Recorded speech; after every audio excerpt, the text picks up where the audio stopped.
Hey y'all, it's Nikki, and today I am going to be demonstrating how I replace the battery on my laptop. This laptop particularly is an Asus Republic of Gamers, so this is a gaming laptop, and the model number on this Asus is GU501G. Now, when I called, they wanted to charge me $170 to do exactly what I'm going to do right now, and I knew it was probably only a couple of screws and I would be able to change it no problem, so that's what I did. So this is the battery I ordered from Amazon. It's the same one that's in my laptop now, and it was only $35, and it literally got to my house the next day. Just a quick disclaimer, I'm not a professional. I'm just a chick that would rather do it herself and doesn't mind, you know, a little trial and error or looking up tutorials on how to fix something. This battery came with some tools. However, I already have tools because I used to have a side hustle fixing phones and broken computer screens. When it was much easier, of course. Here's my little tool set. It's really awesome because it's magnetic, which you'll see later, which is good for tiny screws. Yeah, I used to have a side hustle before they made it really hard to fix batteries and screens on iPhones and other such things. I used to fix screens on like the iPhone 3 and 4 before they made it difficult. You literally just unscrewed two little screws and popped off the screen and replaced it. I think back then Apple was charging $100 and I was charging $60. I would order the screens in bulk for like $15 a piece they came out to, and I would charge $60 to fix them. So yeah, don't mess with phones anymore. But I'm about to show you the screws. They are very small, and that's why it really helps to have a magnetic tool when you're doing this.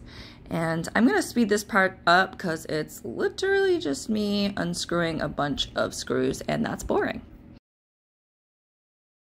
And voila, the bottom came off very easy, which is really good. And here's the inside, and I'm just double checking to make sure the model numbers match on both batteries, which they do. All right, so I'm just trying to figure out which tool is going to fit, and I found it.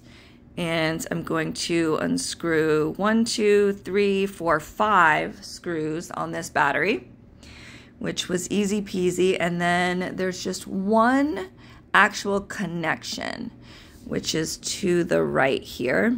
And that was really just easy to remove. I just popped it off. And I'm just taking note here that the red wires are on the left and the black are on the right. And then I pull that down so I can see, just to double check that I'm going to be putting it on the right way. All right, so I'm snapping that connector in first, and then I'm going to make sure that all the screw holes are lined up so I can start screwing them in. And there's the connector all snugly snapped in there. So 1, 2, 3, 4, 5 screws I'm going to have to screw back in. All right, so the last screw goes in, and I put the back on. I didn't screw it in yet because I want to test it first. So hit the power button, and yeah, looks like it's turning on without being plugged in. That's a big plus because it wouldn't do that before.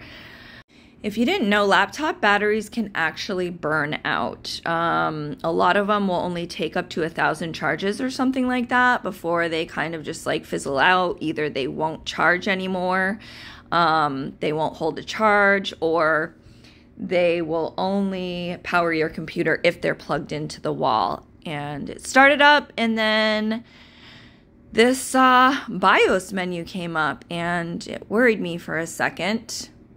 But like I said, I'm always been one to Google and fix technical problems and things like that. So I was just checking a couple things out here, not really having a clue why it's doing this yet. Then this really worried me because it says the system cannot find any bootable drives, which is BS. But then I noticed that the date and time were wrong, so I went ahead and fixed that.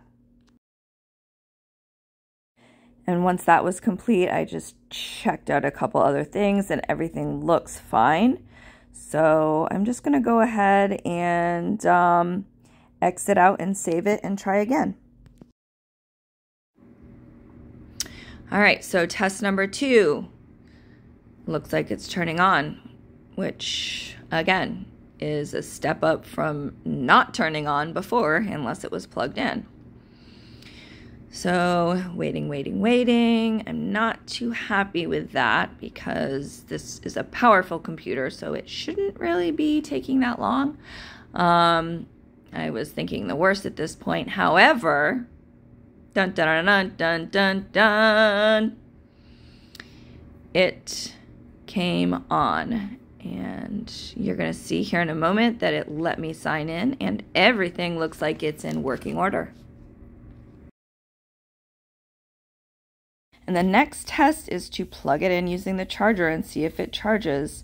This is the old charger. It should work because the batteries are the same and compatible. And I plugged it in and it is charging.